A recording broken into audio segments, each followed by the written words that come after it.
And hey, this is Tiger again. Welcome to my stream.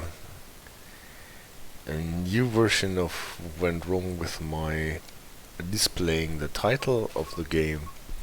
But anyway, we are in a little bit of a title sequence was on the stream, I guess. Hello AJ, thank you for moderating my stream. I have to apologize for a little bit of coughing and all that stuff because I have a sore throat and my nose is not as it is supposed to be. I have a glass with hot milk with honey on my table and my dog beneath my table, so I hope we will make this through the stream. Tonight I wanted to start a series of streams about the Swiss signaling system, since I am now the proud owner of the two Swiss DLCs that there are in the Train Sim World 2 world, the Arosa line and the S-Bahn Luzern-sur-See. And Switzerland, there are two major systems for signaling, and obviously I wanted to have a look at both of them, starting with the older one, the system L. And for that we want to have a look at the Arosa line. What is a narrow gauge railway in Graubünden mainly, the Rhätische Bahn, and they use mostly the system L with some modifications that we will look at, but I think we can see the important things very nicely on the Arosa line. And on the S-Bahn Luzern-sur-See there are mainly the system N signals that are used. So what do we want to do? We pick a service from the timetable service, from the classic one, Arosa line timetable, not the one from the anniversary edition, to have everything a bit plain vanilla so that we can concentrate and focus on the signals. I wanted to run this service here, the R1415 Chur to Arosa. That is a system, that is a service that runs uphill, not downhill but uphill. You will see, or you already know that if you own that DLC, that driving the train uphill and driving the train downhill from Arosa to Chur are two different stories to this DLC. Driving uphill requires totally a different set of skills than driving downhill, because you always have to use your dynamic brake and adjust that. I will just spawn at Chur station 4 minutes before the service is supposed to start at 6:15, and let's just project this thing into January, so we will have some snow. We will start at darkness and hopefully it will clear up and give us some sun rising over the mountain ridge while we are driving uphill.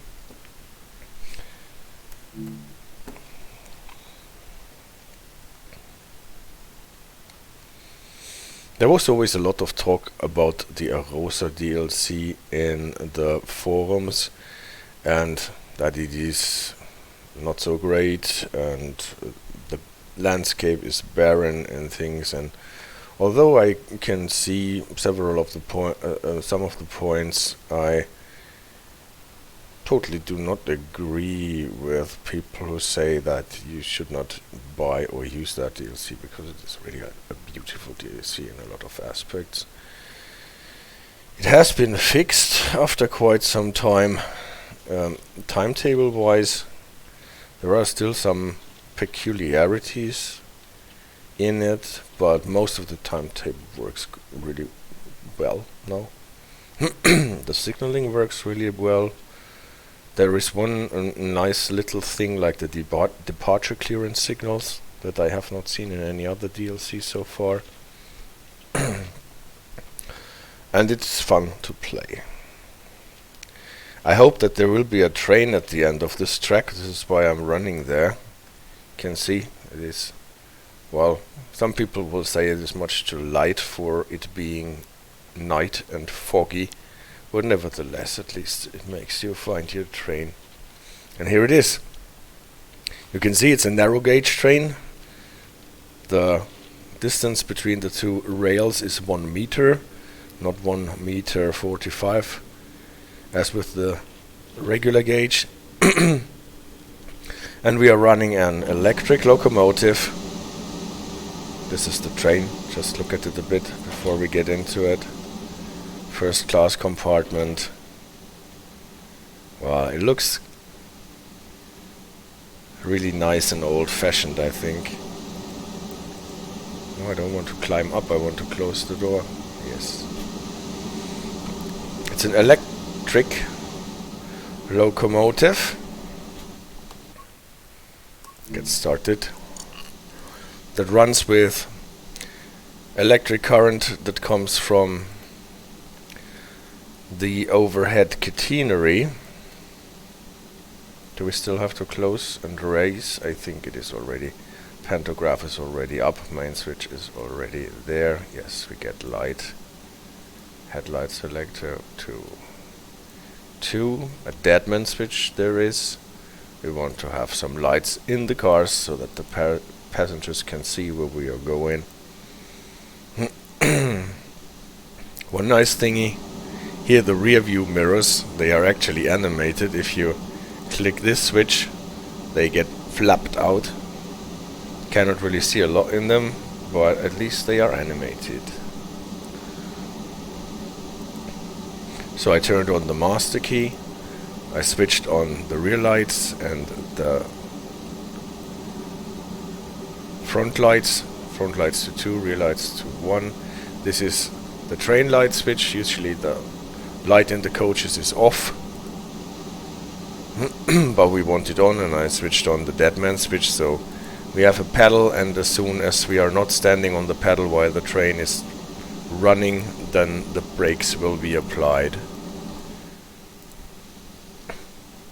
This is one part of the safety systems. I will cover the safety systems in Switzerland in a different stream, I guess. The other part here is the Integra Signum system, with those 3 lamps that can light up green, yellow and red, and is some sort of a very simplified cab signaling system, not so unlike the British AWS. Alright, now we are supposed to drive into the station. Maybe I will make a separate stream about shunting signals. Don't be alarmed, this is a shunting signal that allows us not to pass, but in Switzerland signals are on the left side. This is the signal that allows us to pass. So even if road traffic in Switzerland is on the right side of the road, the signals for the railway are on the left side mainly, or regularly. We're coming up to a speed sign, an advance sign that tells us soon there will be a speed limit to 20. So I'm reducing the power, and the sign that tells us here begins the speed limit to 20 is this one. We will look at it in a presentation in a couple of minutes, just that you know that you have already seen it in real life. We're coming closer to the first signal. Here in the station the signal is on the right side, and it shows us yellow over yellow, what means short driving, Kurze Fahrt or Kurze Fahrt. And that means that you have to stop in a distance that is shorter than usually the distance to the next main signal will be. Also, this we will see in the presentation in a couple of minutes. Yellow over yellow. At the same time it is limiting us down to 30, but we had already a track limit of 20, so this did not make a big difference. Here is the red signal, and now we know why it said Kurze Fahrt, because it is already very close behind the other one. and we are here and loading our passengers. If we're sitting in the station, full service on the vacuum brake, drive control wheel into 0 position. We will talk about how to operate this train a little bit later. And this is one of the nice gadgets that are in the game here. You can see this box that you can actually open, and there are controls for both directions. Chur Altstadt is the direction we are going, and Chur, this is the other direction. And as soon as we get the green light, after locking the doors maybe, this indicator here should light up. Sometimes it doesn't, I have to admit this, but we have a green light now. And then again, looking back at the signal on top of the green light here, that is the signal that is supposed to be lit as soon as the station master allows us to depart. And for that he has to operate this, then this lamp will come on, and then you can see it, the white over green signal for departure is lit. And then we can say, okay, thank you very much, we are starting our journey. So the green signal on its own is the signal that allows us to pass the signal to go into this block, and the departure signal clears us for departure, so that it is clear that no passenger got stuck in the doors and that all the doors are closed properly and stuff. What you also realize at this point is that we are actually running like a tramway would run. We are running in the street along with the cars, and this is another specific of this DLC, of this little railway here. As long as we are in Chur, the main city where we are starting, we are actually sharing the track with the road traffic. We are acting as a tramway, and for that we have special signals that we will cover in an instant. And yeah, we have to adhere to the special rules that are set out for this form of traffic. This, for example, is one of the signals that allows us to go on 2 lights on top of each other, like open bar,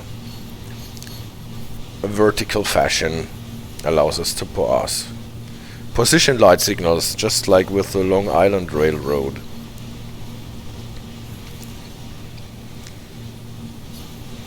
We have to stop at Chur Stadt, what is actually Chur Altstadt, I think is the name in real life.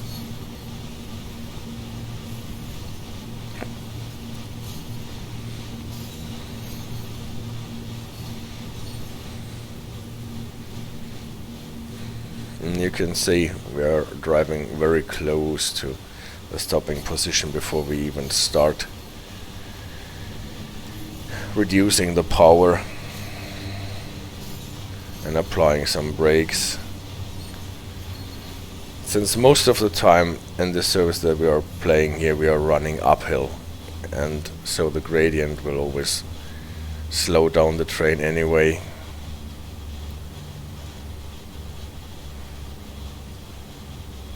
Most of the time.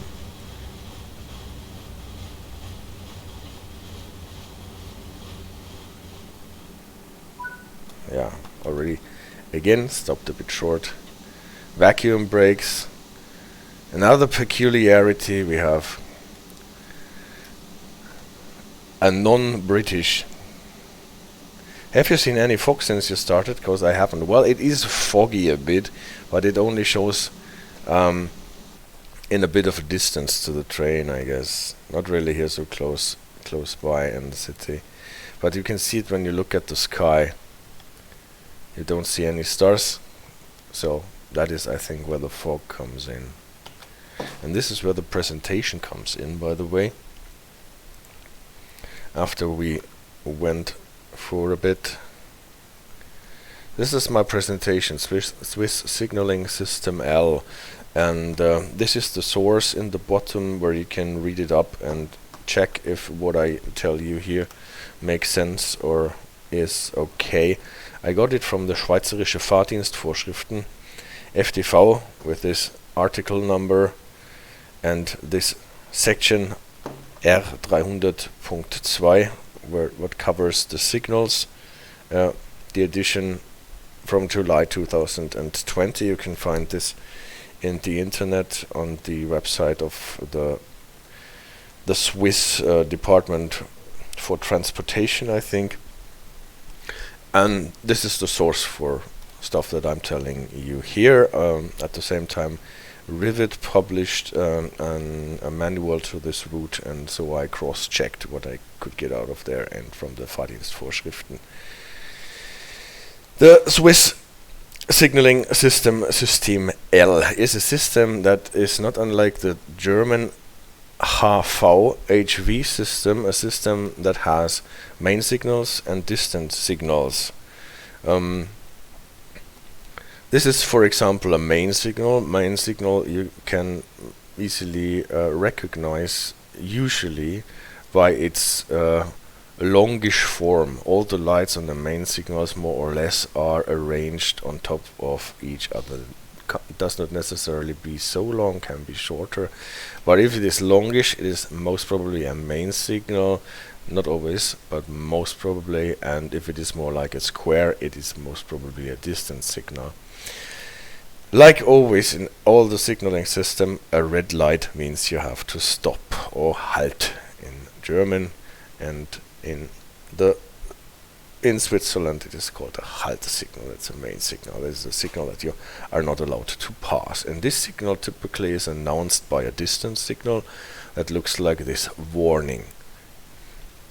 We already know that from a lot of systems. Yellow light, or in Switzerland they call it an orange light, precedes a red light and warns you to stop. And this distance signal is usually put up in a distance that is greater or at least equal than the braking distance that the train needs. And we know that from the German HV systems that the distance signals are always put up approximately 1 kilometer in front of the main signal.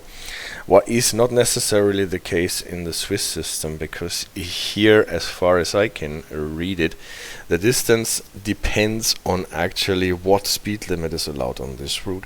So this allows some kind of flexibility. It is not a fixed distance, like a distance signal distance like in the German system, but it depends on what speed limit there actually is allowed on the track. Nevertheless, if you pass a signal like this, two orange lights next to each other, you know the next signal will be red and you have to prepare to stop. And usually you have enough distance to do that, otherwise the warning does not make so much sense. In situations where you cannot easily see the main signal, the distance signal can be repeated. We know that distance signal repeater, we have them in the German systems as well, and in other systems too. In Switzerland they are a bit smaller than the original distance signal, but have the same aspect, and there can be more of them. This is not unique to the Swiss system. Also in Germany we can have more repeaters behind each other. To tell those signals apart from each other, in Switzerland you have a system of naming those signals. The main signal typically has a letter from the alphabet, like A, for example. The distance signal that corresponds to the main signal is denoted with the same letter plus an asterisk on its mast. And the repeaters, the first one has 2 asterisks and the second one has 3 asterisks. You can see in the game some of those signs with the 2 asterisks, and I have never seen one with 3 asterisks, but this is what you can read up in the Fahrdienstvorschriften, that if it's necessary you can have 3 asterisks. So you can always see from the name of the signal what it is. Is it a distance signal, a main signal, or a repeater, and to which main signals they belong. The next main signal would be, for example, letter B then, and shows the aspects freie Fahrt, clear, and this is obviously the signal that allows you to go on the track with the maximum allowed track speed on this track. You can have distance signals announcing that the next main signal will be at clear, and this looks like this. This is an aspect that you would see on German distance signals in the HV system as well.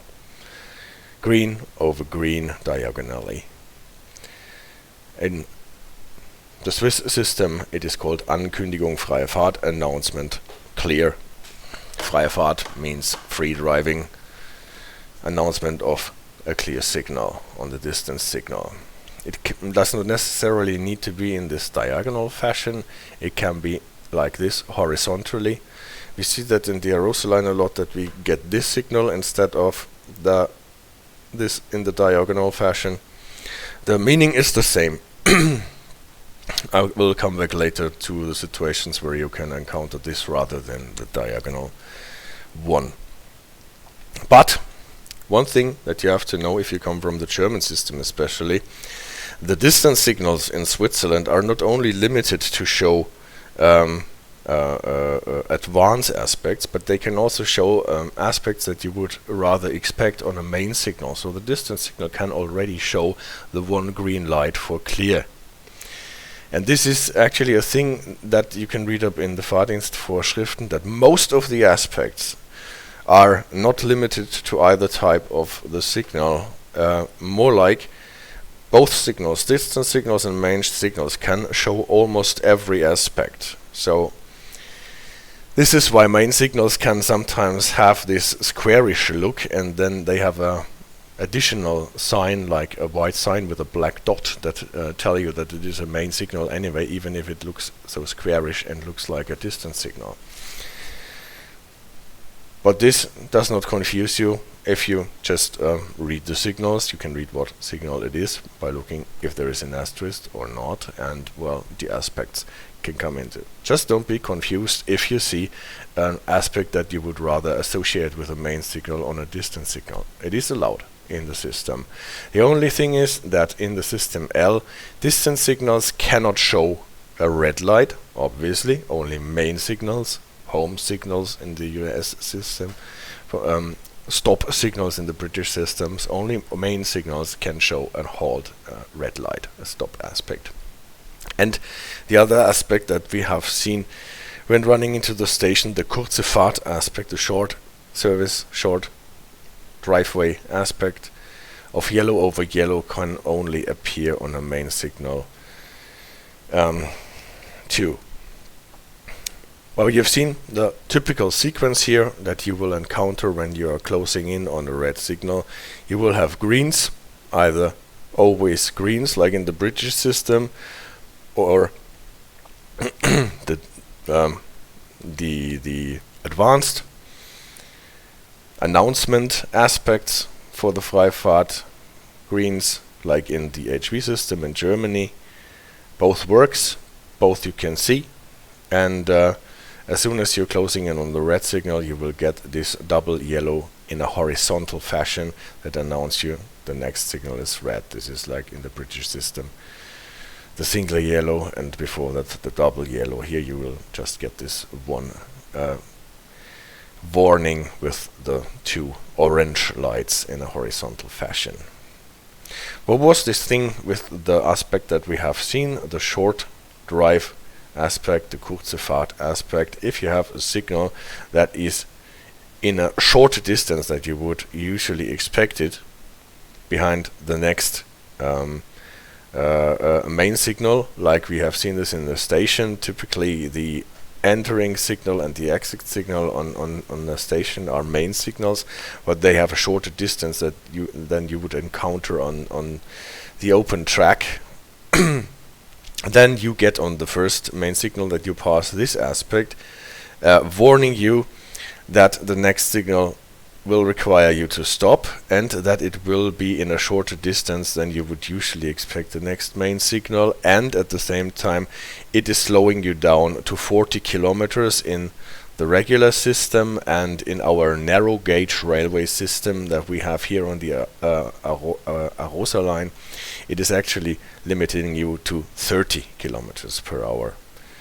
So on narrow gauge railways that are more in the steeper, grady, mountainous areas, those numbers that are usually allowed according to the Fahrdienstvorschriften can be reduced further, and this is a number that I have from the Rivet manual. They tell you that here in this area, in this DLC, the Kurze Fahrt aspect limits you to 30. It does not necessarily need to be a red signal that comes after this aspect. It can also be the end of the track, like a buffer block, and buffer blocks usually have this sign on top of them, actually prohibiting you from running over the buffer block and go on. It is called a Halt signal, stop signal. You will see that even a lot in the Aurora, the Arosa DLC. That is the first thing that you need to know about the System L, the sequence to the red light, and how to deal with this Kurze Fahrt aspect. It is doing two things: warning you that the next main signal will be closer than you would usually expect, and that you have to slow down to 40 or 30, and because you have to slow down, this reduction in speed limit is typically announced by a distance signal.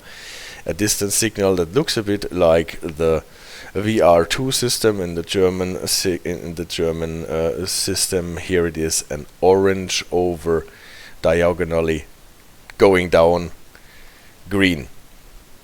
That announces the reduction to 40, typically in our DLC to 30. We'll come back to this a bit later when we look on the possibilities of speed signaling that the System L provides. But before we go on, I wanted to look at how civil speeds, track speeds, are signaled. With boards, we have already seen that when we were driving into the station. Let's imagine we have a track here and we are running with a speed limit of 35 kilometers. Then we want to reduce the track limit to 30. Then after a while we want to go back to our originally used 35, and after a while we want to allow more. We go to 40, for example. How do we put up signs for that? We warn the driver at first with a sign that looks like this, that tells you the number of the incoming speed limit. So unlike on road traffic, this sign is not already the sign that reduces your speed that is allowed to go, that you are allowed to go to 30, but this is the Vorsignal, the advanced warning that soonish there will be a reduction to 30, and at the same time tells you what the reduction is. So this is the distance signal for it. And then you encounter a sign like this with the diagonally striped signs. And this is the signal that tells you here actually starts the reduction in track limit. This is the Anfang signal, the beginning signal.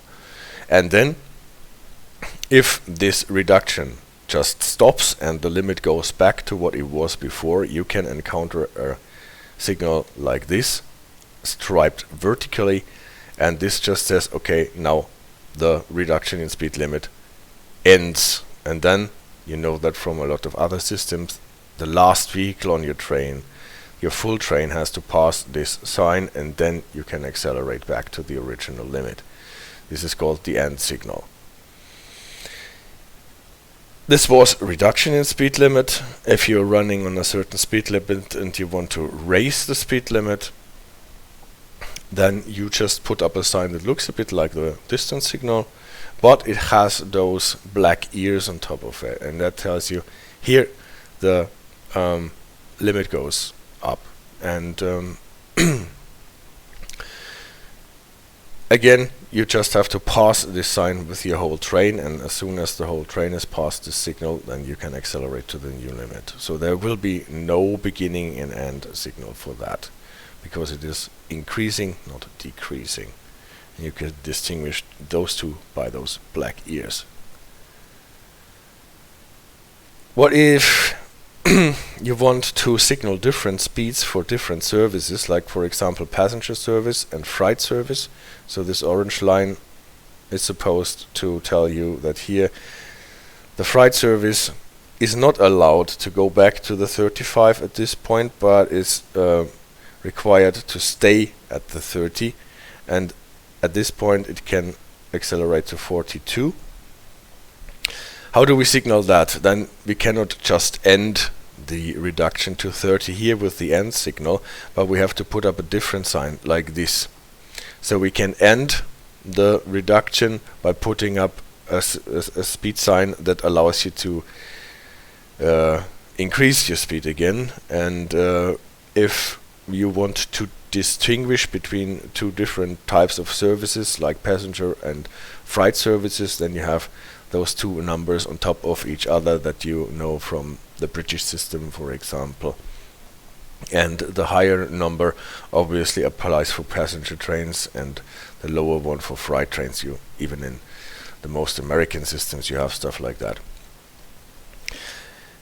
And again, you have the black ears that tell you this is an increase in speed limit, and then pass it with your whole train, and then you can go to this limit. So the freight train would be reduced to 30 here, and at this point you would read, okay, I still have to be at 30, and here I can accelerate to 40. And the passenger train at this point can see, alright, I can go back to my 35. I don't know what the official term for that is. Would have to look up in the Fahrdienstvorschriften. I think they just call it black corners or something like that. I call it ears, because it looks a bit like panda ears, right? Or cat's ears. Alright, AJ, understood everything so far? Then we can go to the next one, the tramway signals. We were just running as a tramway and still are running as a tramway, and for that we have special signals telling us that we are supposed to comply with the rules that apply to tramway services. We get this sign that is warning us that there will be a section of track where we have to act as a tramway. Again, just like here with the Vorsignal, Anfangssignal, Endsignal, we get a distance signal, Vorsignal, telling us, caution, soon there will be a section of track where you have to act as a tramway. Then you will get this, again, diagonally striped, like before. Diagonally striped is the beginning. And now we put this car in the middle so that we know, okay, this is the beginning of where we have cars on our track. And at the same thing, striped in a vertical fashion with a car in the middle. Here it ends the track, and now we have our track back for ourselves. We don't need to be wary that there are cars driving around on our track. In between those two signals, in the section of track where we have to act as a tramway, we encounter different signals typically. Position light signals. The signal for Fahrt, driving, clear, you can go on, would typically look like this. It is the horizontal position, not the horizontal, the vertical position light. Yeah. Not necessarily all three of those bulbs are lit, it can be two. This is the aspect that you would find in the Fahrdienstvorschriften. This is the aspect that you would find in the Rivet manual, and this is the aspect that you would find in the game. So it looks slightly different, but always the same, obviously. As long as the bulbs, the lights, are in a vertical fashion, it represents the open gate, so you can go on. This will be the signal that tells you can't go on, you have to stop. That is the closed gate, and in the horizontal fashion. And there's actually not much in between. This is all you have as a tramway. You can go or you are supposed to stop. This is why your speed is quite limited as a tramway. At the same time, you can encounter color light signals in red and green for go and no go. And for the cars and the road traffic, not to confuse those signals with signals that apply to road traffic, you can find this signal depicting a tramway and pointing to that signal, so that everybody knows those signals apply to the tramway only. We will see signals of that kind very shortly when we are proceeding. What we see a lot in the DLC too is this sign. Triangular sign with a red edge and a white field in the middle depicting a tramway. This is a sign that is exclusively for the road traffic, that is warning the road traffic that there is a tramway driving around on the street and that they need to be cautious. This is not a sign that we have to heed. This is why I put it next to our track. It is there a lot, but we can just ignore that because we already know that we are there as the tramway. We have to look at those signs and our signals, and obviously we should try not to hit any cars, but well, we cannot really go to the side. We are fixed to our track and the only thing that we can do is stop, if that is possible. So that was the first part of the presentation, and I can go back to the game.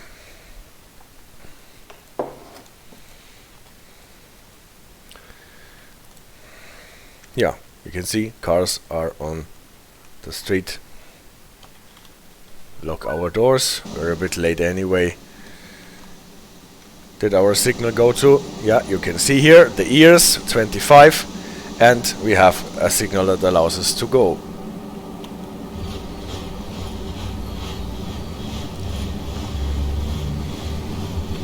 Still, we have to wait until our whole train passed the 25 ears sign before we can accelerate.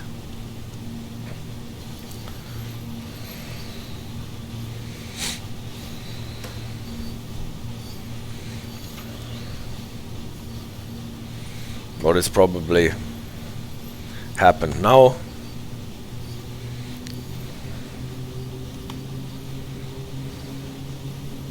And then we can go on. Driving uphill with this locomotive is actually quite relaxing because you have this big wheel here. If you turn it to the right, you are accelerating. If you turn it to the left, you are decelerating or even applying your electric brake to slow this vehicle down. And when driving uphill, the notches that you can set your driving control to, they correspond with the target speed. So there is one notch for target speed 30, one notch for target speed 33, one notch for target speed 35, and so on. So you can just set it to this notch, and then most of the time you will just be on the right speed. So here is this sign, for example, that tells you that this color light applies to the tramway only, not to the cars. This is Chur Sand, where we have a bit of sidings and sheds.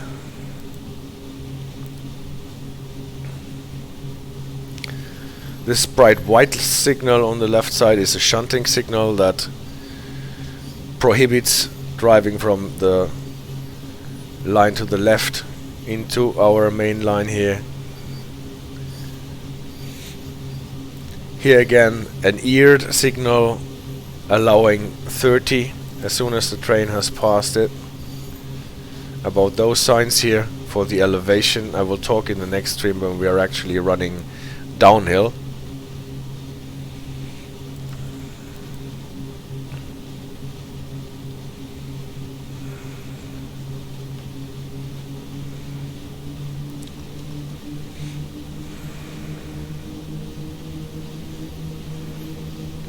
I think to the right here somewhere at least there is a cemetery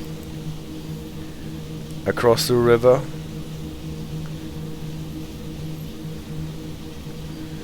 This building to the right is part of a hydroelectric power plant where we can actually produce electricity from all the currents, all the water that is running down the mountains. Soon we will pass our first whistle board, I guess.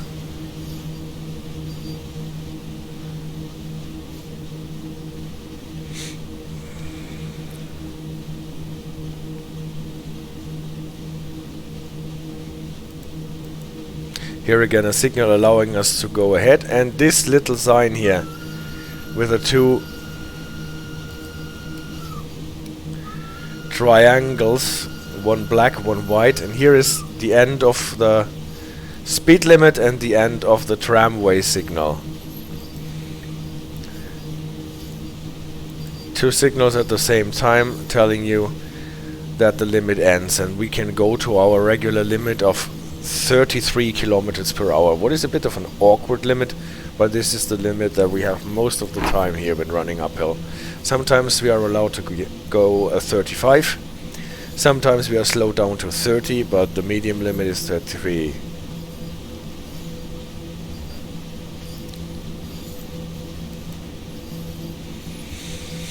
Can you see anything on the stream, by the way, because it is rather dark. It is very atmospheric, I think,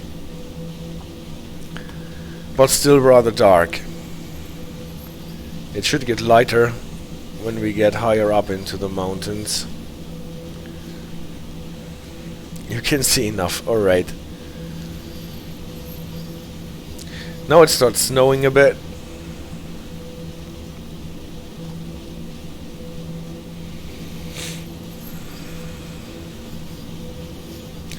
The first time we will get slowed down to 30 is the only occasion when driving uphill, in my opinion, where you actually have to use your brakes to slow down to prepare for the reduction in speed limit.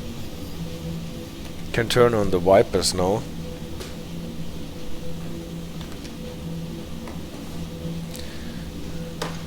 Most of the time you can just reduce your power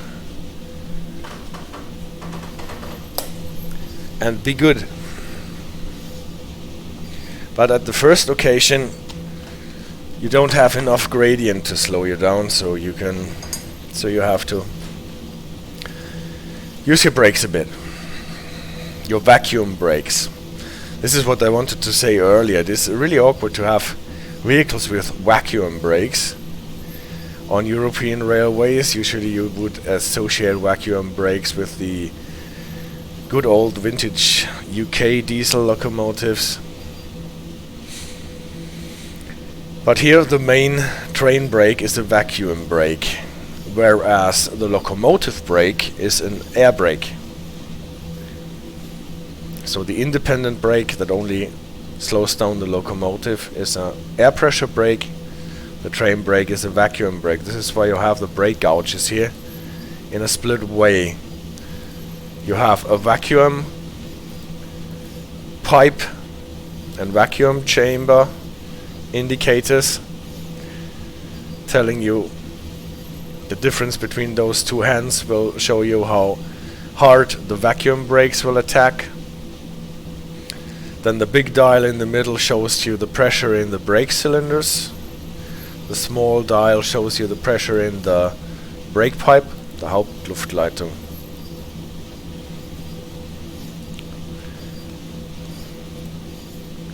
And the right one is the Hauptluftbehälter. This is the main reservoir for the air brakes. Already you can see on the horizon that we are heading to daybreak.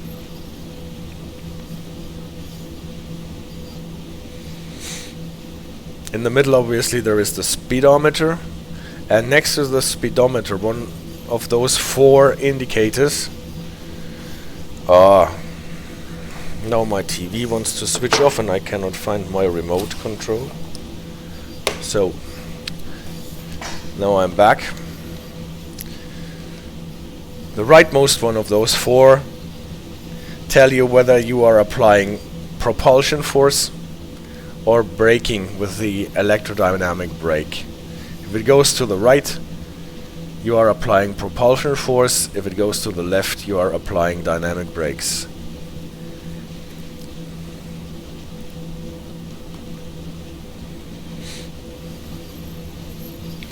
The other indicators are for the tell you what current you're getting, especially.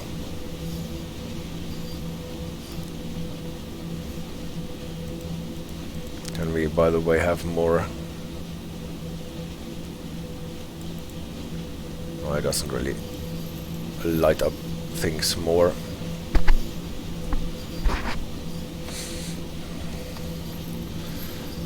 The first waypoint that we have from our service is Untersax. Untersax is not a station, it is a passing area. You might have noticed that we are running on a unidirectional line where there is only one track for both directions. So there need to be some spaces or spots where the train can pass each other. And Untersax is one of them. Mostly they are associated with stations, but here there is an area where you can pass and there is no station nearby.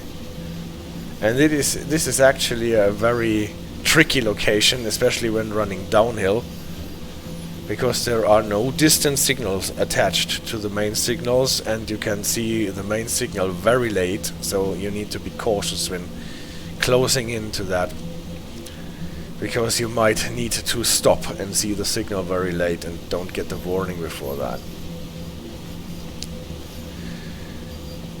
Now here is the first sign that tells you to slow down to 30. And here is already the execution sign where it starts, and I used my brakes to slow down. And here I can see, ooh, the signal is red.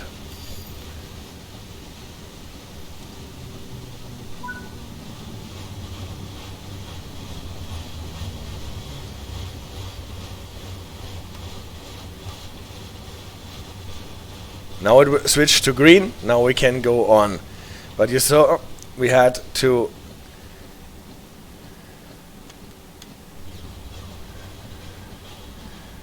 let this other train that was coming downhill pass, and the train was waiting on the left siding, and we were coming around the corner. We saw the train and we saw the signal very late.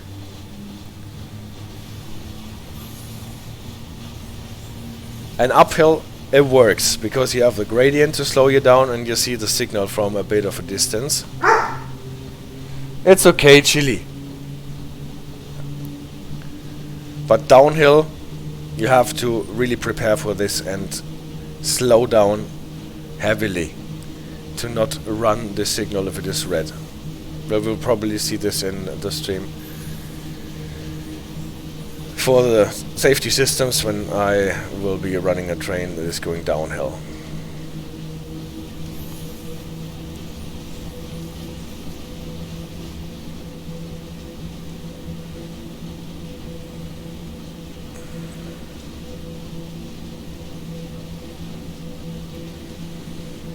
So for this passing area we were slowed down to 30 miles.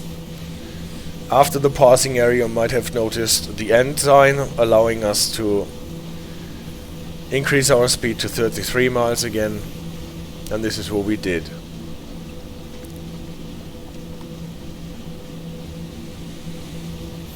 And while the snow is falling, the light is increasing, and we will see more and more of this nice mountain area here.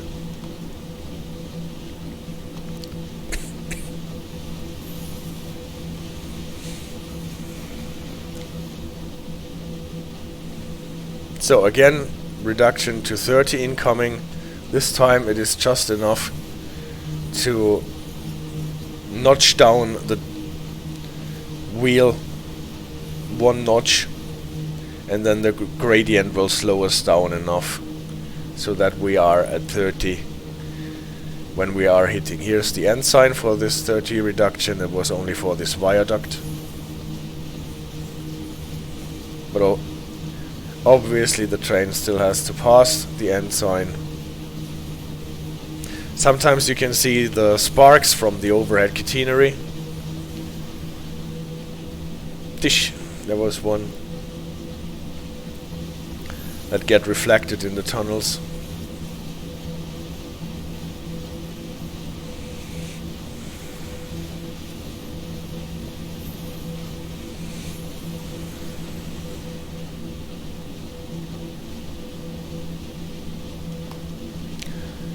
Next waypoint is to stop in Lüen-Castiel. So here is actually a stop for us. Again, a passing area connected with this station.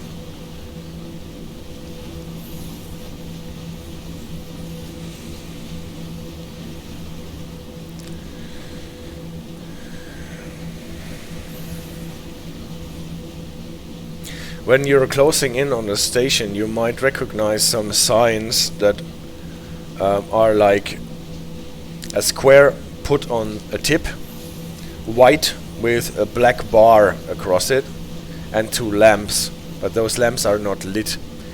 Those are signs that warn the driver that there is actually a passenger who wants to get on the train at this station, so demand stops. They are not working in the game, so if anyone at the Rivet Games should happen to hear this, that would be a really cool addition to any route, if you could have demand stops. Like, if the sign is lit, you have to stop. If it is not lit, you can just go on and pass through the station. It's okay, Chili, just chill. We will go out later.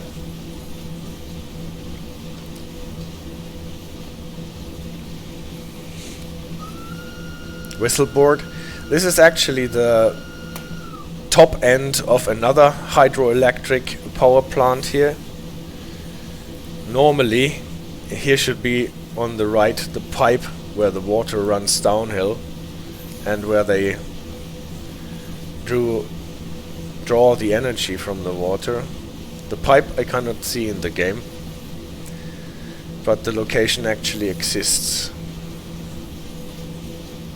By the way, I checked on Google Maps, and I found out that they photographed the whole route here, the whole Arosa line, on the Street View. So just like streets in Google Street View, you can have a look at the whole line. There was obviously a train with a camera running the line, and you can just look at the line bit by bit and see what it actually looks like in real life. That is quite cool. Here, there was on the left, you might have seen it, that sign for the demand stop. And this is the station at Lüen-Castiel.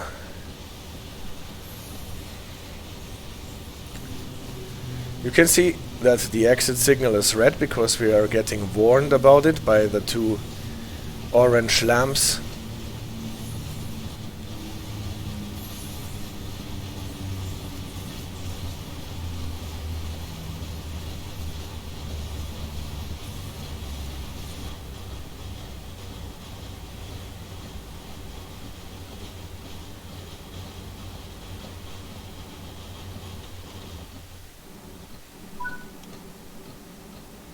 Yeah, so I used the dynamic brake to slow the train down, and then the vacuum brakes to actually stop it.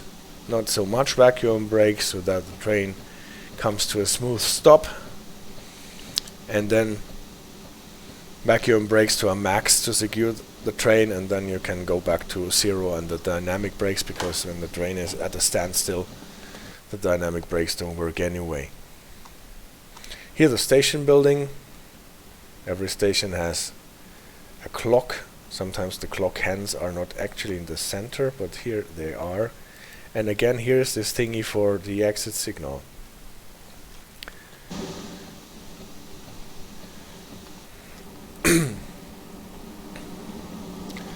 This is the exit signal. You can see that it is red, and you can see that there are yellow additional signals below. And you can see that there's only 1 exit signal and 2 distance signals for the 2 tracks preceding this 1 exit signal. And this is one thing that I wanted to show you on the second part of the presentation. It is a specific of this line here, or on lines of that kind. And we will see how that works. But first, speed signaling. System L, we can't really see that a lot in the game, but even the System L provides speed signaling. You know that from the German HV, that we have the speed signaling with the green over yellow aspects, limiting you to 40, or we show numbers. We don't have numbers in the System L in Switzerland, but we have the green over yellow aspect here too. On a main signal, it limits you typically to 40, just like in the German system. This is very much alike. On the narrow gauge railway that we have here in our DLC, it is 30 again. We had this with a Kurze Fahrt aspect for on the presentation part before. And we already know that this reduction in signal speed limit is announced by this aspect. So this is the announcement, speed limit announcement, and this is speed limit execution aspect. If they are on top of each other in a vertical fashion, it is the execution aspect from here on down to 40, and this is the announcement aspect. I've put this on a distance signal here. What is the typical orientation, but it can be the other way around too. You can have the announcement aspect on a main signal and the execution aspect on a distance signal. At least the rules allow it. If it is actually a thing that happens in real life and under what circumstances, I don't know. I will have to see more DLCs from Switzerland to learn more about this, or to find more material at the Bundesamt für Transportation, the Transportation Authority in Switzerland. But the Fahrdienstvorschriften actually do not limit those aspects to distance and main signals, but I put them here on main and distance signals so that you can see the typical arrangement that you would expect. But the system L is not limited to only this 40 kilometer aspect. It can also show you a green over green speed limit execution aspect, and that means typically 60, and in our narrow gauge DLC 45. So this is a different speed limit, signaled without any numerals but just with the colored lights. So green over green in a horizontal fashion is not a clear signal, but it is a signal that limits your speed to 60, respectively 45. And the announcement signal to this looks like this. You have the green over green diagonally that you would expect, or if you look at this, you have the limit to 40 announcement with orange over green here, plus an additional green bulb. This is the additional green bulb that you have here, maybe. So this is the announcement signal for this execution signal. And to show you that the distance signal and the main signal can be fixed to the same post, I just made it here in this example, and then most probably this signal will only have this one name, not a name with an asterisk, even if it has also a distance signal to it. But what is this now? Green over green over green in a horizontal fashion. It is another limit to 90. So we have three aspect speed signaling here in the system L, where we are not using any numerals. We have either the green over green over green is a limit to 90. We don't have this on the narrow gauge railway here because they are not going that fast. The other thing is the green over green, limit to 60, and green over orange is the limit to 40, respectively 30 on our narrow gauge railway. And they have the corresponding announcement signals to it: orange over green, orange over green over green. And how do we announce this here? It looks like this. We put the orange bulb now underneath the two diagonally arranged green lights. This is the announcement signals for the reduction in speed limit to 90. I have not seen that in the game so far. The only thing that you can see in the game is this green over orange limit to 40, respectively 30. The other two, I still have to find them somewhere. But I wanted to show you that the system L can do it according to the Fahrdienstvorschriften. So what would this look like in our speed diagram? Just imagine this train is running with a track limit of 100 here. He sees the first announcement signal. The speed limit does not change at all, but then he comes to the execution signal here and is limited to 90. At the same time, he gets an announcement that he will be limited to 60 later, and this happens at the next main signal. Here the train is limited to 60. And then he gets the announcement that he will be limited to 40. He stays at 60, and at this point he will be limited to 40. So this is not track speed limit here, this is the speed curve that results from the signaled speed limits here. Quite neat, quite unique. I've never seen aspects like this in a different signaling system before. This is the regular curve, and that is the curve that we would have on our Rhätische Bahn narrow gauge.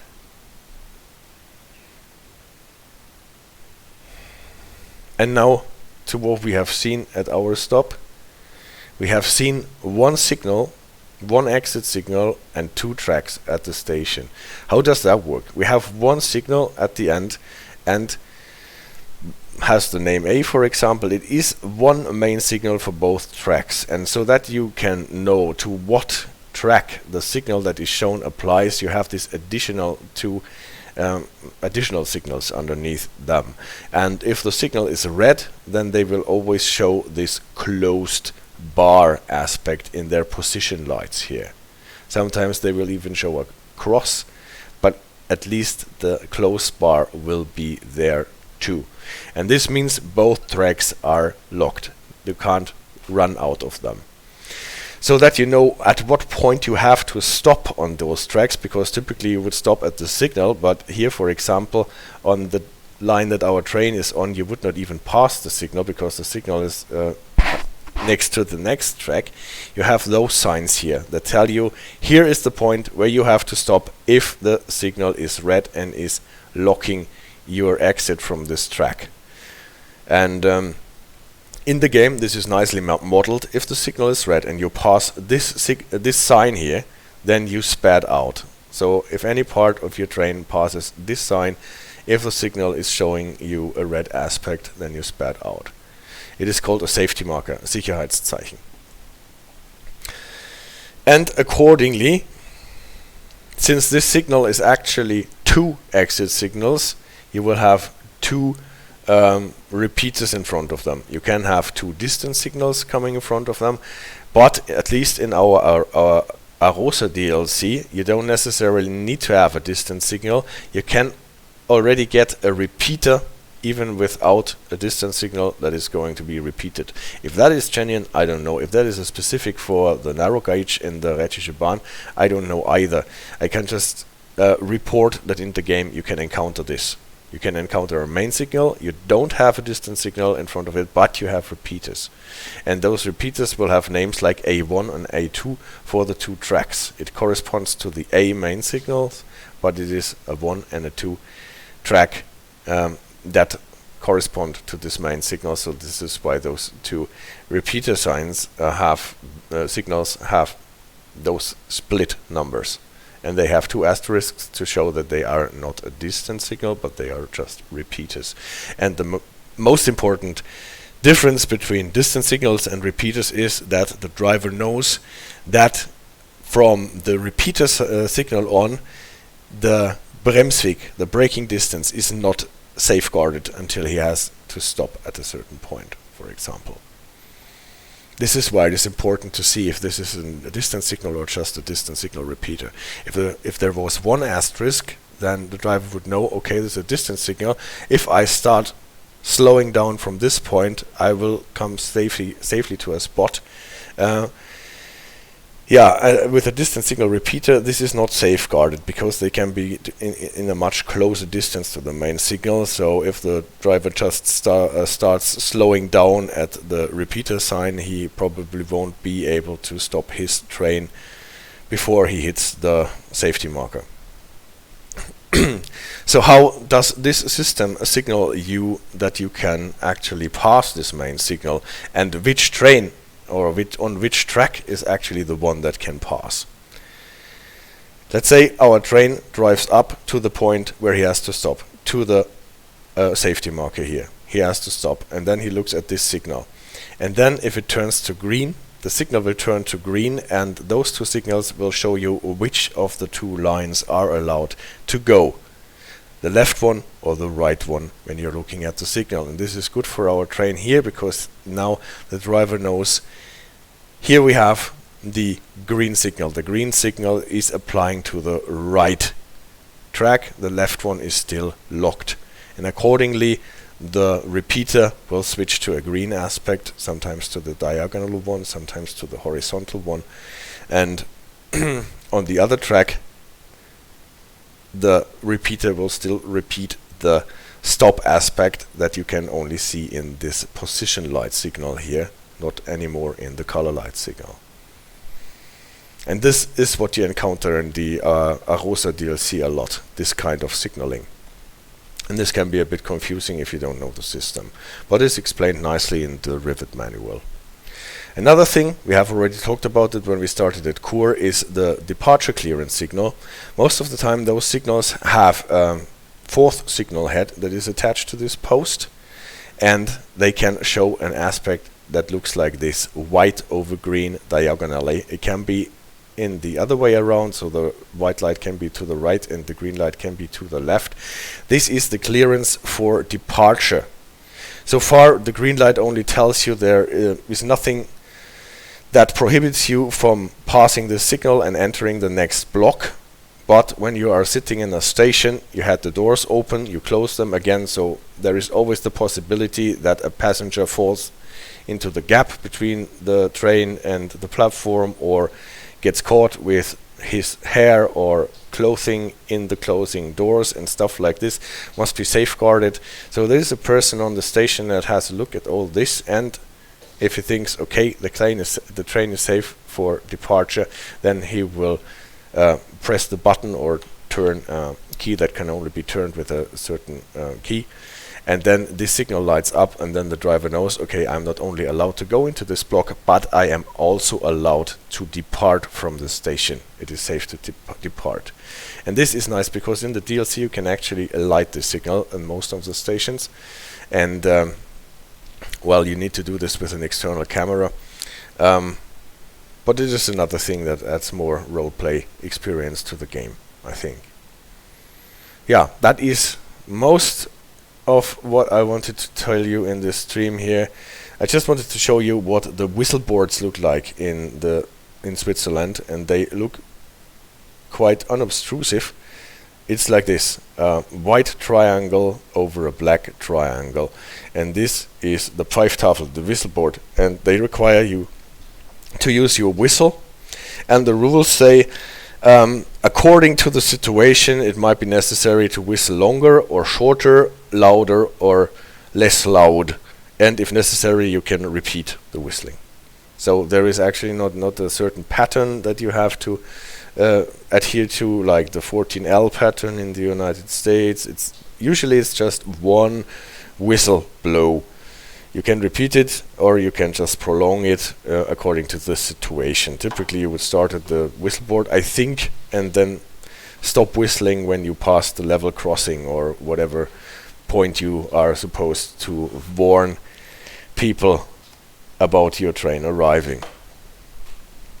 That's it. Presentation for today. System L, Swiss signaling. We can go back to the train.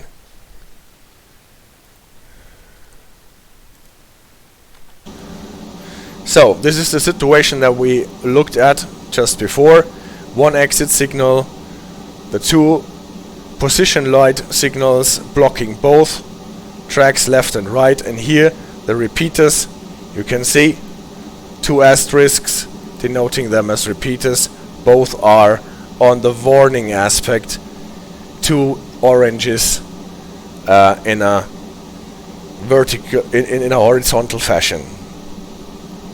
And we are just waiting for the clock to run down.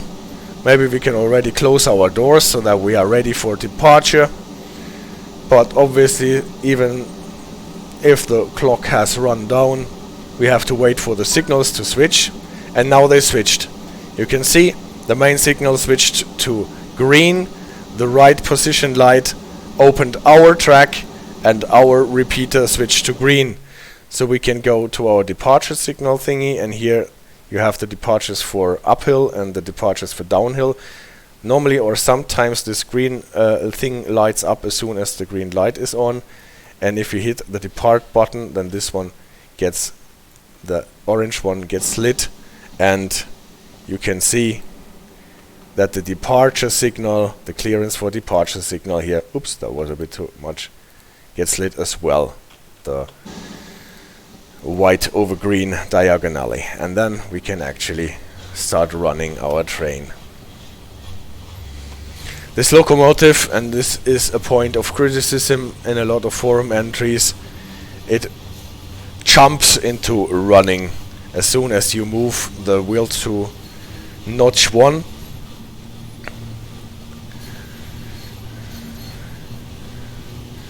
You can mitigate this a bit by putting the wheel to notch 1 as soon as the pressure in the brake cylinders drops below the 3 bar. Then it will not jump that hard, but obviously it will wear the brakes a bit harder. You might have seen when driving out of the station that there was a sign that allowed us to accelerate to 35 miles. And this is what we're doing now.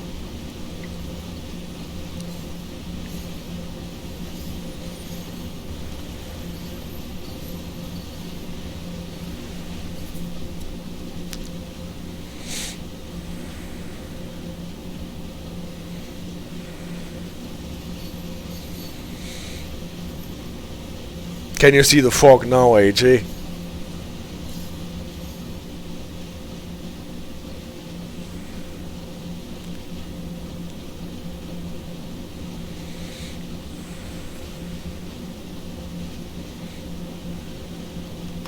What is actually really nicely modeled in this DLC too is the movement of the trees in the wind.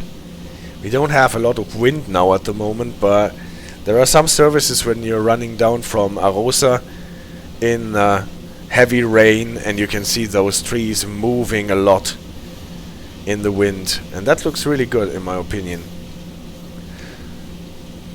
Also, the improved track rendering did a lot to this DLC. If you're running in bright daylight, sometimes the hills in the distant hills can look a bit barren, but this can be mitigated by not running in the bright daylight. Then it looks very atmospheric, and it's not so bad. It is in some places it looks a bit clunky, but most of the time it is a nice mountain panorama that you're driving through.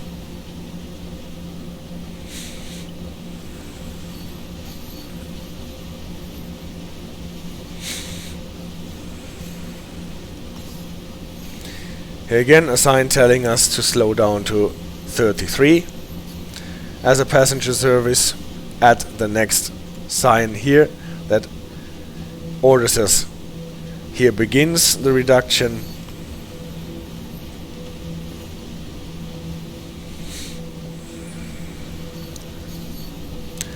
And when driving uphill, it is usually enough to just notch down your speed selector wheel 1 notch.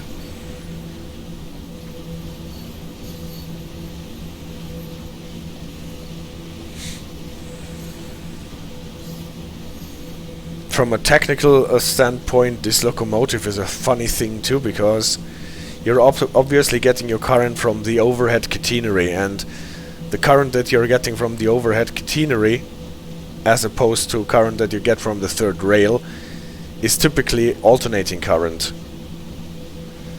And still you have direct current traction motors on this locomotive, so you need something that converts the alternating current into the direct current for your traction motors. So you have rectifiers, I think those things are called, that convert the alternating current into direct current, and this gives you this kind of a bit jumpy direct current that is not completely smooth, but has still some dents from the rectifying process in it. I'm obviously not an engineer and not a technician, so I can only explain stuff like this in a very simple way.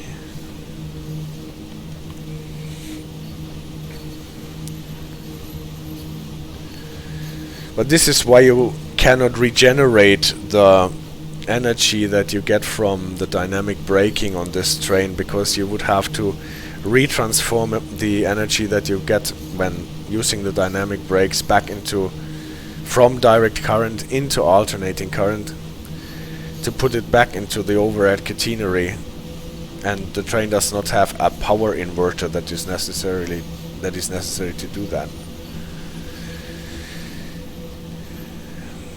So all the dynamic braking that you do here, just like on the old diesels on Sandpatch Grade for example, gets blown off into the air and cannot be put back into the grid.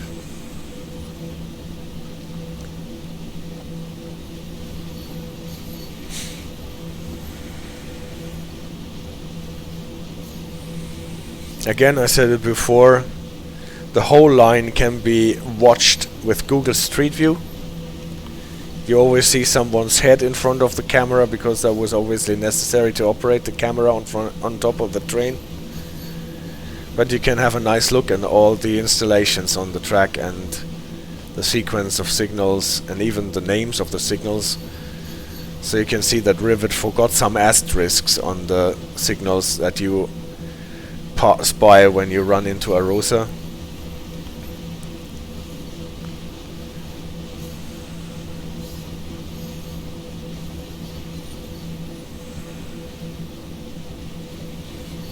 So we're getting close to St Peter-Molinis.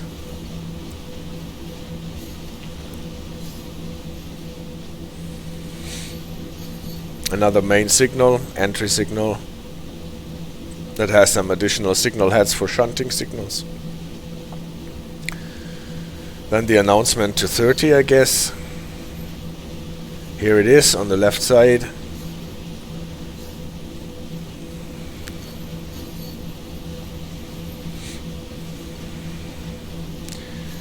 And here we get a signal warning us that the exit signal will be red.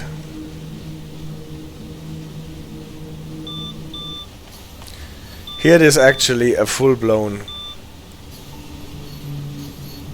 distance signal, not just a repeater, so that the Integra Signum system activates. That's what the beeping does. I had to acknowledge this. And this is why the middle button of those 3 lamps here got lit up yellow, warning us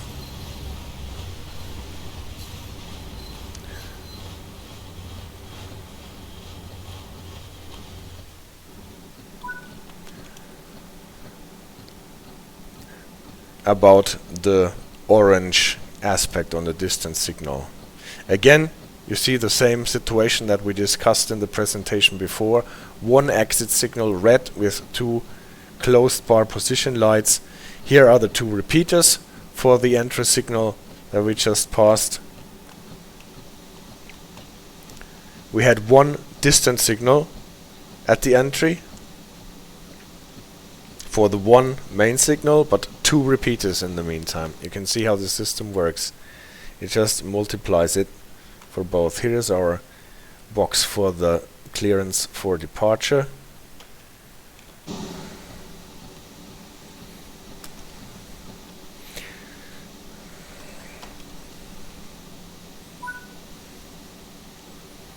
Do we still have to wait? We still have to wait. Timetable allows us to go, but still the signal is red. Most probably we have to wait for an incoming train. That gives us some time to have a closer look at the scenery. Well, now definitely here is the missing fog, isn't there, AJ? There is enough fog. And those station buildings, they have only those always those nice epigraphs or whatever you might call it on them. Fürcht nicht die Welt, greif tapfer an. Don't be afraid of the world, attack it bravely. Here we can have one of those instances where the hands of the clock are not in the middle but a bit below. and our light switched to green. So departure signal. Here you could see that the green light was on. Now everything is lit up. We have a second departure signal on the repeater.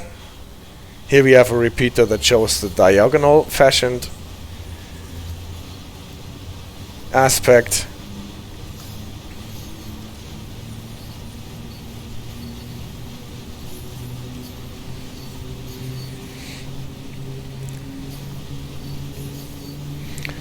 And we're going back. Here is the end sign for the 30 reduction. After the train has passed, we can go to 33 again.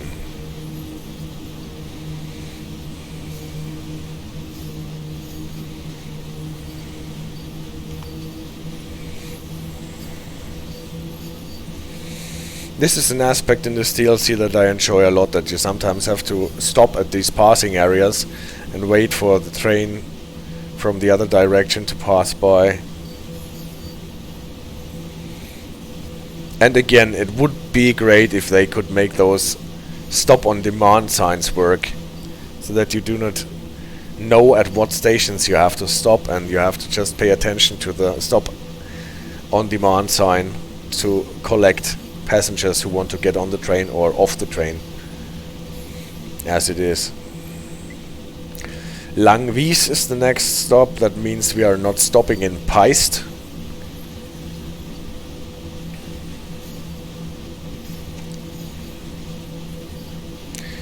Peist, for whatever reason, is a station that does not have a departure signal, a clearance for departure signal. It is a full-blown station, but there are no signals of that kind, and I checked it on the Google Street View. They are not there in real life either, so they have not been forgotten. They just don't exist.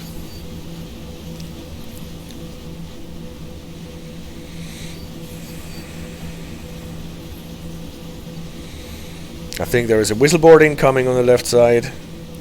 They can be overlooked quite easily. And I love the whistle on this train. It sounds a bit weak, but it is just what you would expect on a train that is running in the mountains. Here was the level crossing that we were supposed to warn about. Next main signal. 30 reduction incoming. This is the whistleboard for the opposite direction. A new whistleboard for us on the right side now. This is this sign for the stop on demand.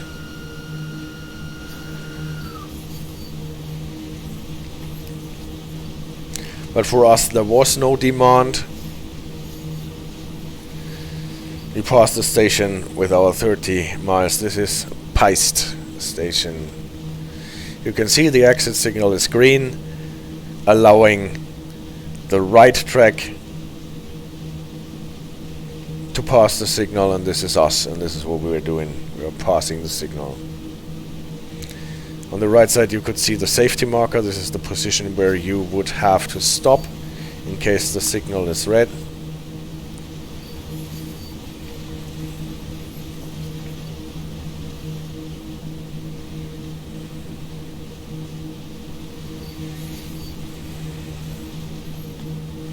And we can accelerate to the 33 again.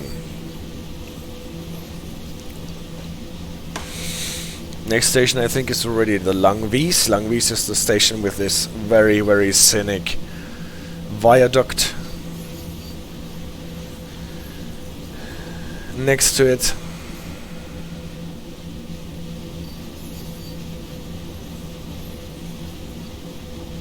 You can see in the fog the big power lines that were running up the valley here. Getting the electricity that people up the mountains need there, and also the electricity that we need to run our train.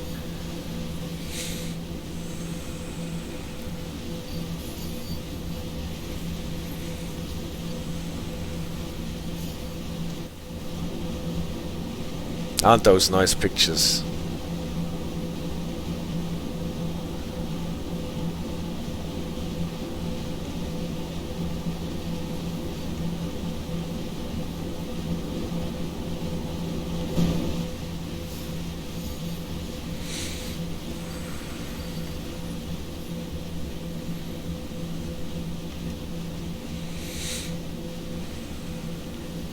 Well, actually, I had hoped that the fog will lift a bit until we are at Langwies, so that we can see the nice viaduct. But maybe they have still the Christmas lighting on. In January, end of January, we will see. Maybe not, maybe only in December.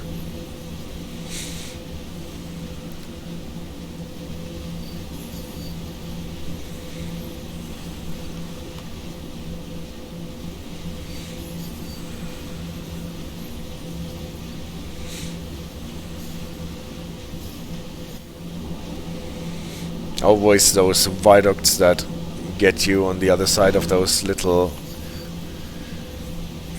valleys that are running down the mountain slopes with a little creek in it most of the time. Then through the tunnel, cutting through a mountain flank, and then again a viaduct.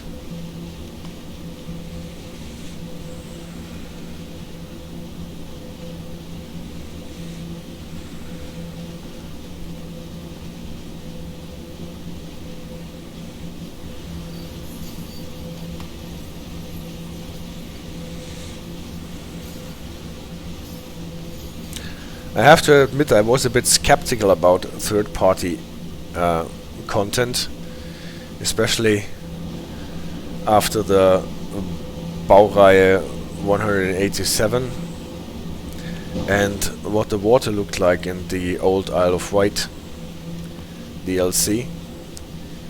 But this DLC here convinced me totally. So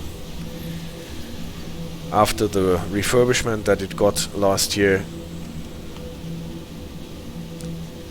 it is really, really a gem.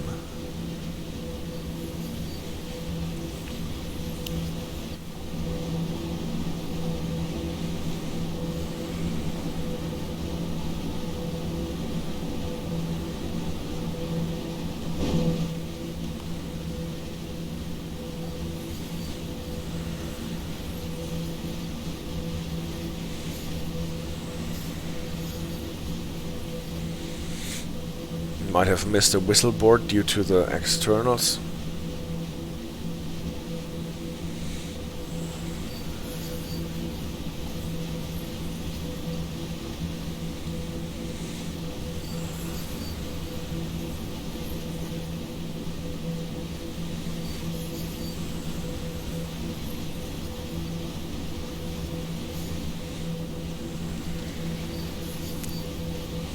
So one more bend to the left, one more bend to the right, and then we are closing in on the last slope towards Langwies.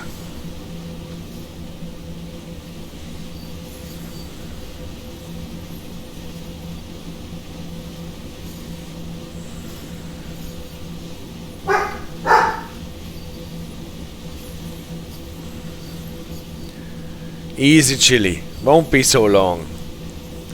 Langwies, Litzirüti, and then Arosa, and then we're done. Last main signal before Langwies, reduction to 30 announced.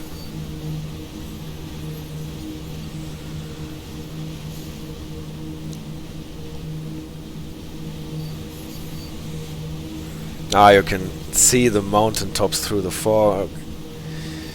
Reduction to 30 enforced. Can cut the power, use the dynamic brake to slow down the train. Exit signal is red. You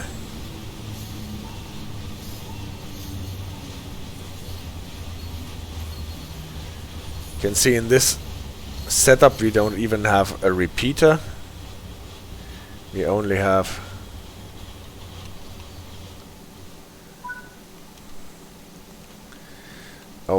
the main signal because you can see it from far away.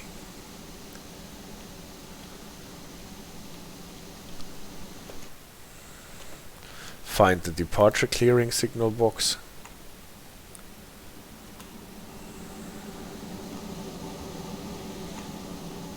Höhen und Tiefen ebnet die Zeit, aber sie eilet, versteh sie und schaffe. Ups and downs time will give you, but time runs. Understand that and accomplish. We accomplished to get a second train. Still have to wait according to Fahrplan. Oh, actually some people are getting on the other train. This is where I wanted to keep my external camera 3.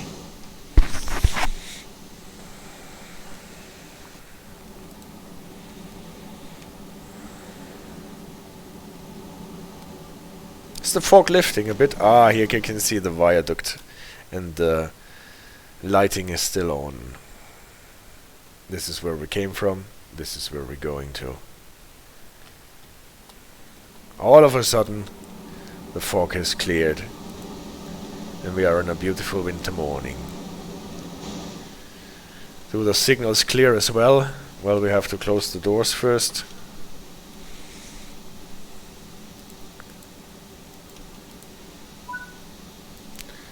And the signals cleared. Always takes a bit. My camera 3 got between the other train. Exit. Exit. Exit.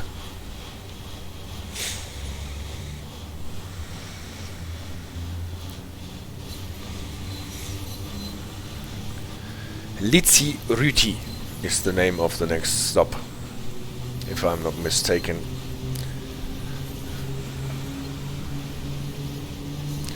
And we are driving out on the viaduct.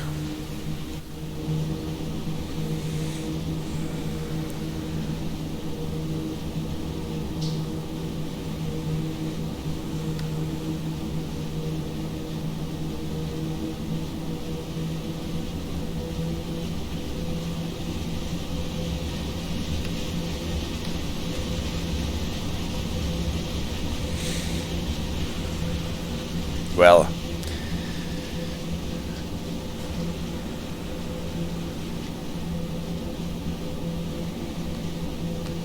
this is beautiful.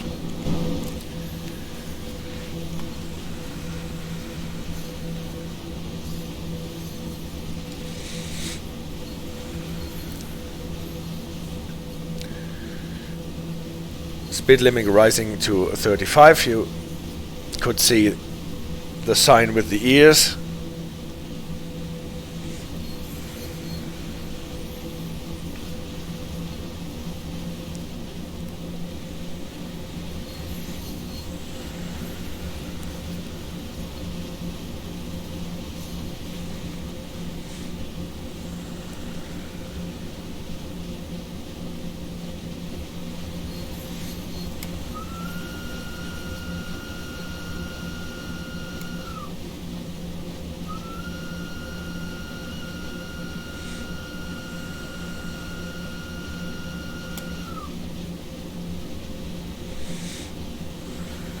So now we are on the other side of the valley. This is why we went through across the viaduct, obviously. And now we're going uphill in serpentines. One more stop in Litzirüti, and then the next stop will be already Arosa, where is the terminus for this line. The Rhätische Bahn has obviously more lines, not only this little line from Chur to Arosa, actually much more kilometers of track.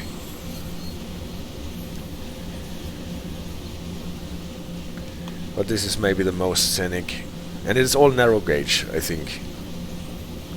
They even go to Italy, I think, a short distance.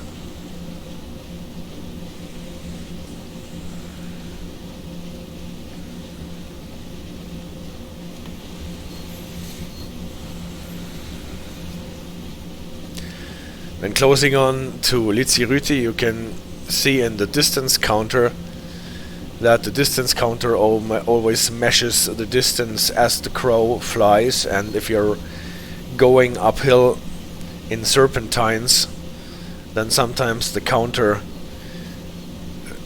climbs or increases before it finally drops to the 0. And so when going into Litzirüti,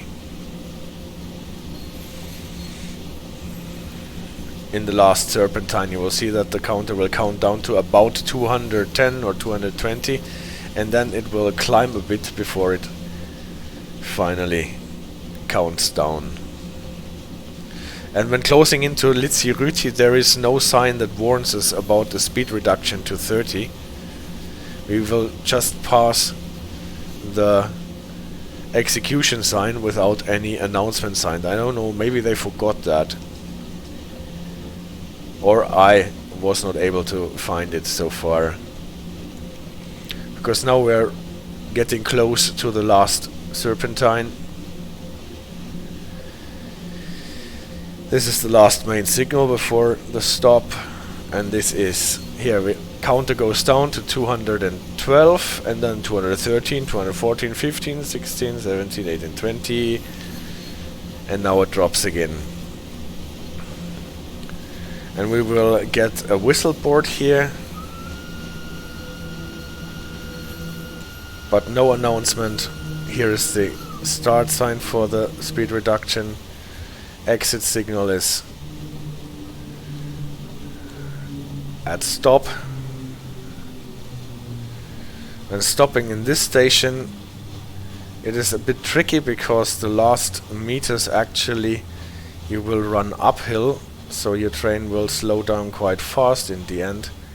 So for timing the stop, you need to make sure that you are not on the brake too hard. And actually be possible that you need some traction to go the last meters here before you finally stop.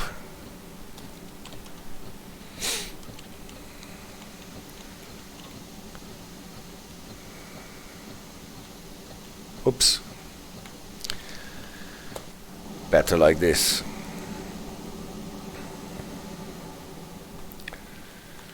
What is nice in this station is this sign here. You can't really see it because the light is so low.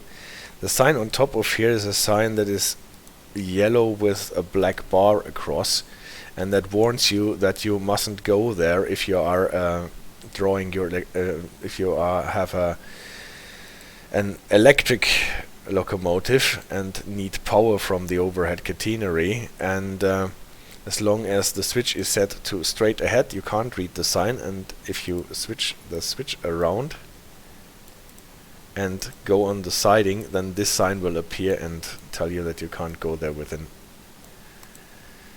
electrified motor vehicle. So that is actually quite clever, in my opinion. Here the departure clearance.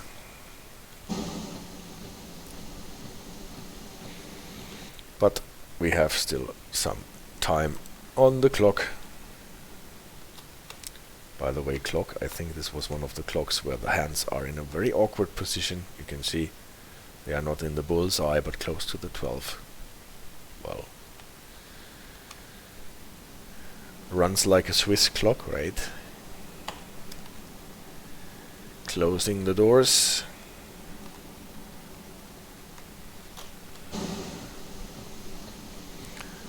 Will the signal clear? It cleared. Departure, and we can go uphill.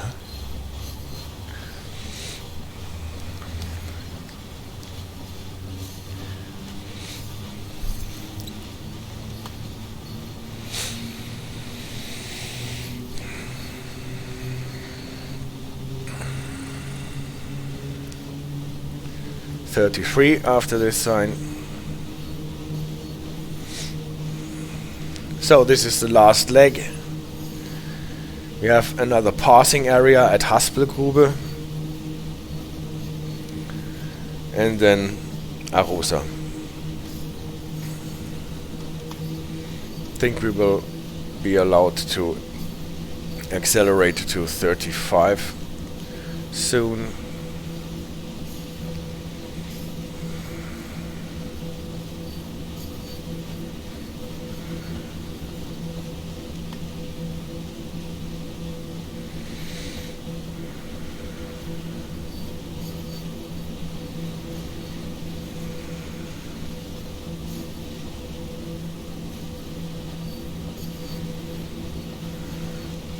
Another whistle board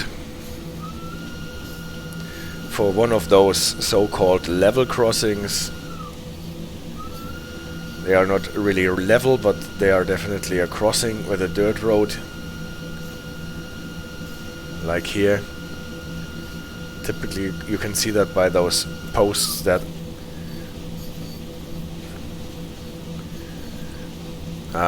let you see how deep the snow is, the snow markers.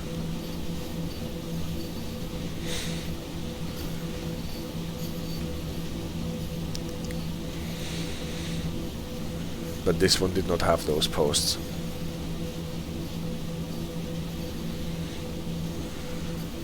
On the sand patch grade there are those collectibles where you have to erect those posts. So they must have a specific name, but I can't think of it right now. Maybe it's just snow markers.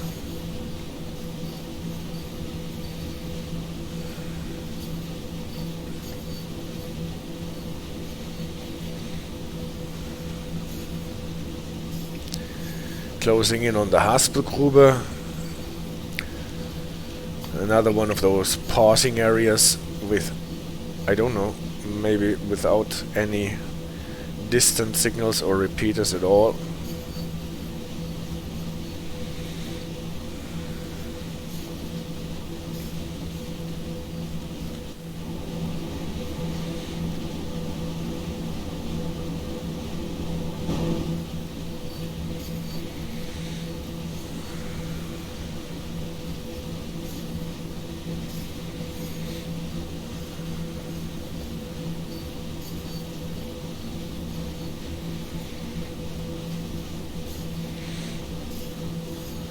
Typically you get one main signal before you get to the passing area, so that they can stop you from entering this passing area at all if they want to do some shunting there or whatever.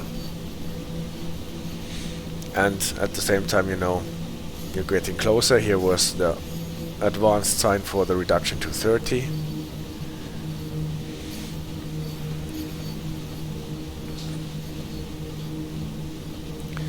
Here is the execution sign, here is the passing area. We cannot yet see the signal, so it's always wise to slow down, but it is green for our track, so we can pass.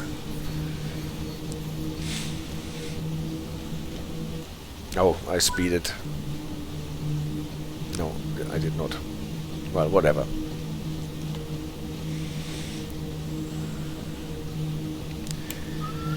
I missed the whistle board. We have fog again, but only for a short while. We passed the end sign.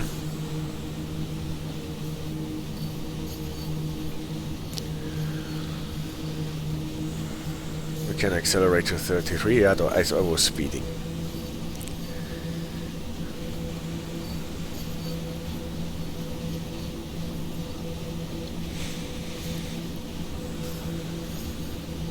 Now we're getting wild fog elements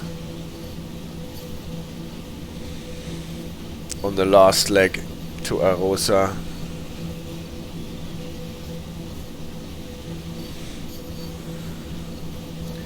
Here's where we are allowed to go 35.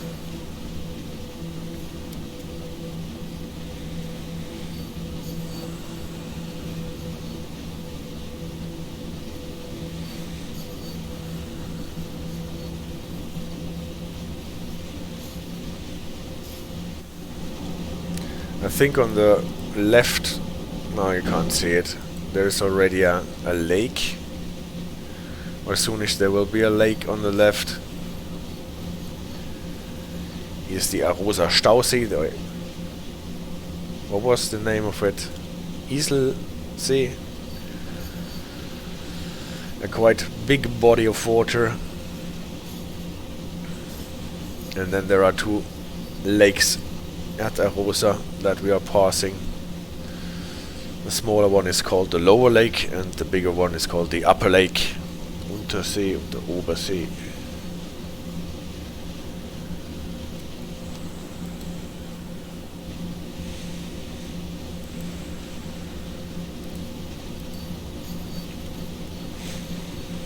Visibility is deteriorating with the snow and the fog. Well, this is what the dynamic weather does. Maybe we can catch a glimpse on that lake anyway.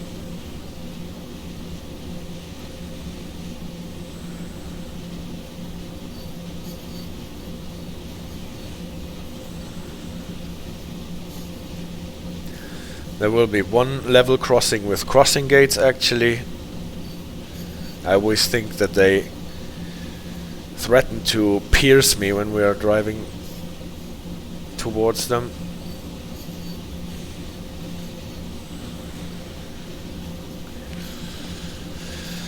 Now we're getting distance signals. Here is that level crossing where you can go to the Stausee, I think.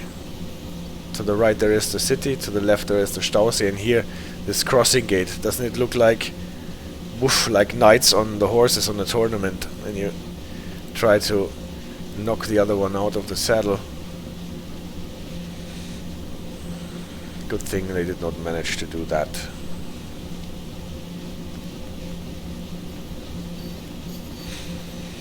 No whistling there because it was a guarded level crossing.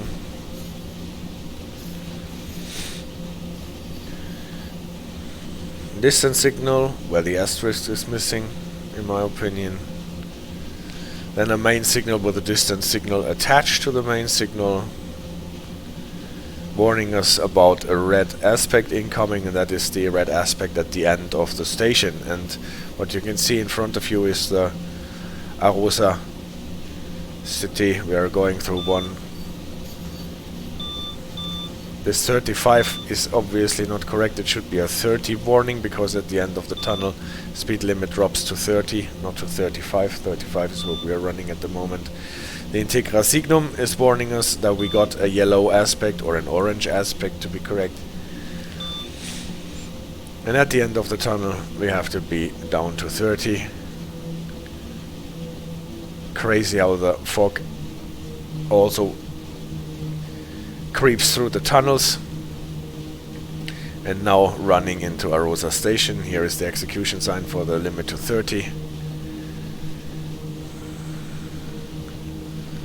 And at the end of the platform there is the red aspect that we have been warned about. You can already see it.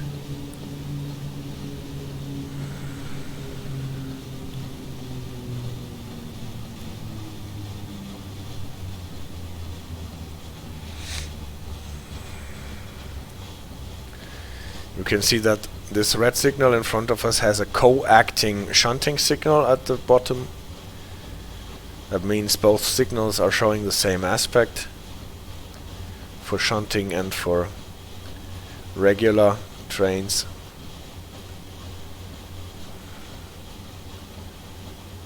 And now we're just sliding into position. Come on. 1 meter more before you stop. Otherwise I will, be docked with 2 points less. Anyway, we are here. Full service. Off. Can turn off the wipers. And this is our end station for us, so the service is completed here. This is the lake, the Obersee, the upper lake.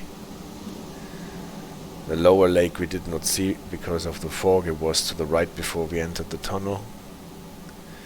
I actually like that the water is moving here in this DLC. Much better than the water in the Isle of Wight as it used to be. And here our service ends. We close the doors. We get our reward. Well, good enough, I would say. One little piece of speeding because of my clumsy fingers. What else can you see here? There are some services for shunting when you just run around so that you can prepare the train for running back down to Chur. I have a little shed for the locomotives, and yeah, this is Arosa. This is the Bahn. It's a cable car that is actually running up the mountain there, where you can obviously only see where the cable cars are supposed to leave.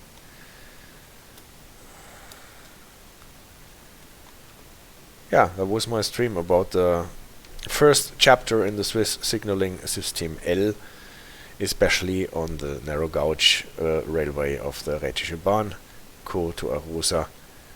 I really fell in love with this DLC after I finally got it, and it's definitely a gem in the collection. Next time when we are doing Swiss signaling, I think I will do the system N on the S-Bahn Luzern to Sursee, to have this as a comparison, and sometime we will do some streams about the safety systems and running downhill from here to Chur, maybe in summer then, without snow and with more light. Thank you for joining, thank you for moderating the stream, AJ, and have a good time, take care, see you next time.